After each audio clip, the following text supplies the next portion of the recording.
Fala, Bionicórnios! Olha eu aqui mais uma vez com mais uma videoaula, com mais um resumo para vocês. Na aula anterior, que eu vou deixar aqui na descrição, eu passei um resumo de citoplasma e organelas citoplasmáticas. Hoje eu trouxe para vocês um resumo de membrana plasmática, beleza?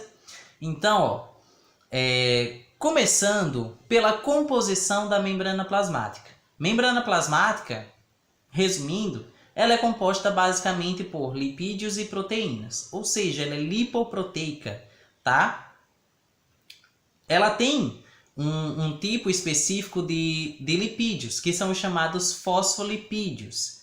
Então, esses fosfolipídios eles estão dispostos em duas camadas. Se eu tenho duas camadas de fosfolipídios, então eu chamo a minha membrana plasmática, eu digo que a minha membrana plasmática ela tem uma bicamada fosfolipídica. Beleza? Então, qual a composição da membrana plasmática? Uma bicamada fosfolipídica mais proteínas, tá?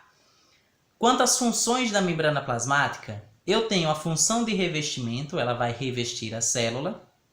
Eu tenho também a função de interação celular, porque a membrana plasmática, pessoal, ela vai funcionar como meio de interação entre uma célula e outra. As células elas precisam interagir entre si. E elas só vão conseguir interagir através da membrana plasmática, porque a membrana plasmática ela possui alguns carboidratos. No caso de uma célula animal, por exemplo, ela possui um tipo de carboidrato, uma rede de carboidratos revestindo a membrana plasmática, que é chamada de glicocálix. Esse glicocálix ele vai funcionar para o reconhecimento celular, tá? Então, quando eu recebo, por exemplo, em caso de transplante de órgãos, se eu recebo um rim, o glicocálix que está presente na membrana plasmática das células do meu doador tem que ser semelhantes ao glicocálix presentes na membrana plasmática das minhas células. Porque quanto mais semelhantes forem, menos as chances de rejeição. Porém, se forem muito diferenciadas, aí o meu organismo, as minhas células não vão reconhecer aquele órgão e vão começar a atacá-lo, como se fosse um intruso, tá? E aí acontece a rejeição. Então, essa é a função de interação celular da minha célula. Mas a membrana plasmática, interação celular da membrana plasmática. Mas a membrana plasmática ela tem uma função importantíssima para as provas, tá? É uma função muito cobrada em provas, que é a função de controle de entrada e saída de substâncias. A membrana plasmática ela funciona como uma espécie de fronteira. Imagina que eu vou para os Estados Unidos, nos Estados Unidos vai ter uma fronteira, não é isso? E lá na fronteira eu vou saber se eu posso entrar no país ou não. Ou seja, a fronteira vai selecionar se eu posso entrar ou não naquele país. Assim vai funcionar a membrana plasmática. A membrana plasmática ela é o que nós chamamos de seletivamente permeável, ou podemos dizer que ela é semi-permeável, tá? Então, olha, a membrana plasmática ela vai controlar a entrada e saída de substâncias, ela vai selecionar quem vai entrar e quem vai sair da minha célula. Só isso, tá bom? E aí, sabendo disso, eu tenho dois tipos de transporte através da membrana plasmática. Eu tenho o transporte passivo, que é o transporte onde não há o gasto de energia, e quando eu falo energia eu falo de ATP. E eu tenho um transporte ativo, em que eu vou ter o gasto de energia, eu vou ter o gasto de ATP. No caso do transporte passivo, eu vou ter dois tipos. Eu tenho a difusão e eu tenho a osmose.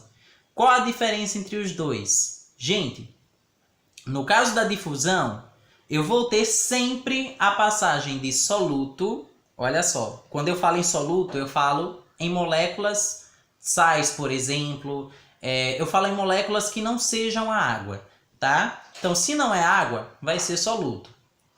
O soluto, ele tende a seguir um gradiente de concentração, ou seja, na difusão, o soluto vai passar do meio mais concentrado para o meio menos concentrado. Do meio onde tem mais solutos para o meio onde tenha menos solutos, tá?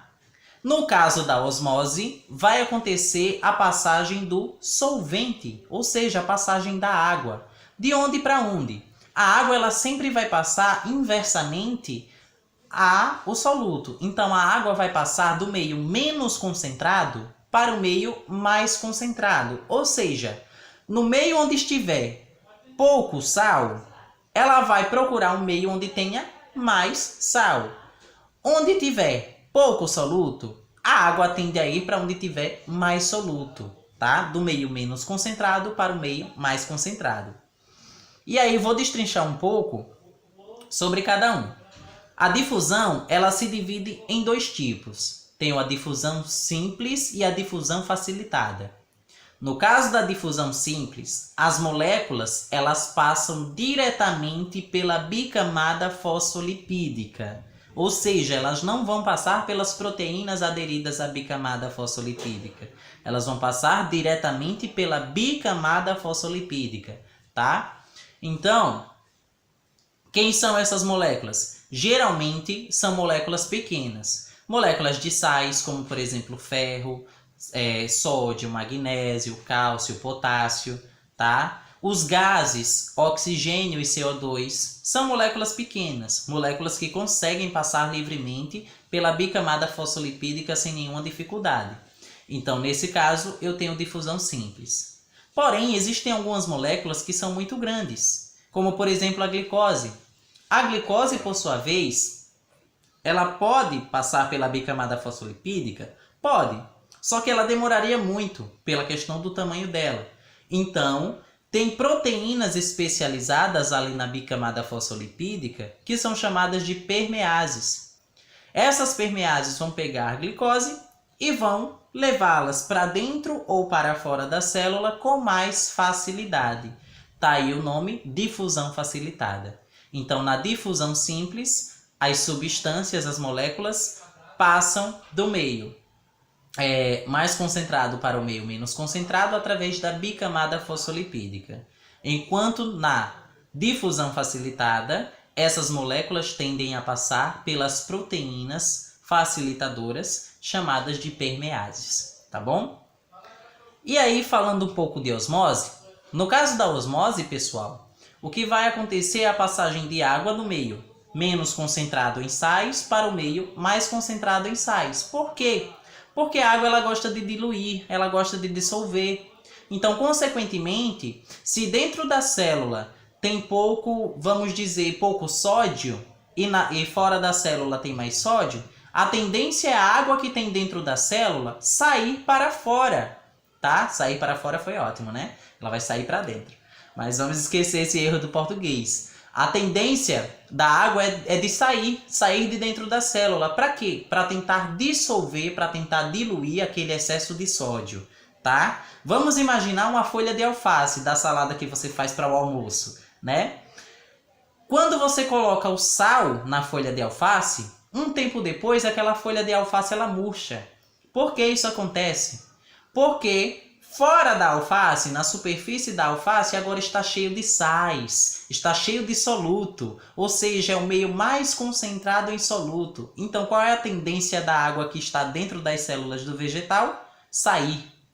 Então, por osmose, as células que estão dentro da folha de alface, a água que está dentro das células da folha de alface, saem para tentar dissolver aquele excesso de sal que está fora da célula, tá bom? Espero que tenha dado para vocês entenderem esse processo pedagógico.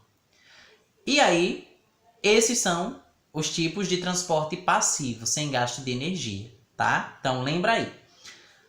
No caso do transporte ativo, eu tenho bomba de sódio e potássio, mas não vou falar hoje, tá? Para vocês, que é um pouco complicado. Mas até então, guardem isso, bomba de sódio e potássio. Fagocitose, pinocitose e exocitose. Vou pincelar um pouco da fagocitose, tá? A fagocitose, pessoal, consiste na célula absorver partículas sólidas, tá? Como é que acontece a fagocitose? Imagina uma célula de defesa do seu sistema sanguíneo, tá? Um glóbulo branco. Digamos que uma bactéria entre no seu organismo. Esse glóbulo branco, essa célula, ela vai identificar quimicamente aquela bactéria, E essa célula vai começar a fazer extensões da sua membrana plasmática, que são chamadas de pseudópodes. Essas extensões vão fazer como uma espécie de abraço e vão pegar aquela bactéria e vão trazê-la para dentro da célula. Ou seja, ela vai fagocitar aquela bactéria, tá? Então, consequentemente, acho que vai dar para fazer aqui. Imagina que a minha cabeça é uma bactéria agora e minhas mãos, elas são uma membrana plasmática. A minha célula, ó, minha mão é a célula. A minha célula, ela vai chegar aqui na bactéria, ó, vai começar a fazer extensões da membrana plasmática e vai englobar a bactéria. Vai trazer a bactéria para dentro dela, vai fazer a digestão e fim, tá? Temos também a pinocitose. No caso da pinocitose, ao invés de partículas sólidas, a célula ela vai absorver, através da membrana plasmática, partículas dissolvidas em água, partículas dissolvidas em meio aquoso. Por exemplo, glicose, sais minerais, tá? Então, nesse caso, ao invés de criar pseudópodes, a célula ela vai criar invaginações, depressões da membrana plasmática. E aí, esse líquido vai cair como se fosse uma espécie de cisternazinha, tá? Aquele líquido, o soluto vai cair naquela cisternazinha, a membrana plasmática vai fechar e vai trazer aquela substância para dentro dela, fazer a digestão e é assim. E é assim simples. Mas eu quero que vocês foquem na diferença de fagocitose para pinocitose. Fagocitose, absorção através da membrana plasmática de partículas sólidas. Pinocitose, absorção através da membrana plasmática de partículas dissolvidas em água ou de partículas líquidas, tá? E qual a diferença entre os dois? Entre difusão e osmose? Ambos são transporte ativo. Tanto fagocitose quanto pinocitose eu preciso gastar energia, beleza? Preciso do gasto de ATP. E tem a exocitose, que nada mais é do que a célula liberar alguma substância para fora da célula, para fora dela, tá? Bom, pessoal, a gente vai ficando por aqui, certo? Espero que tenha dado para entender. Qualquer dúvida vocês podem deixar no comentário, certo? Sigam-me nas redes sociais, principalmente Instagram. A página do Instagram é @biologiacomedu e o Instagram pessoal, @profedusantos. Gente, minha língua tá ótima hoje. Profedusantos. Compartilha com os amigos, curta, que é importante pra gente, para o pessoal conhecer o meu trabalho, né? Curta, comente, compartilhe com os amigos para ajudar os seus amigos nos estudos também. E eu espero que esteja contribuindo de forma benéfica para vocês, tá? Muito obrigado, beijo no ventrículo esquerdo e até a nossa próxima aula.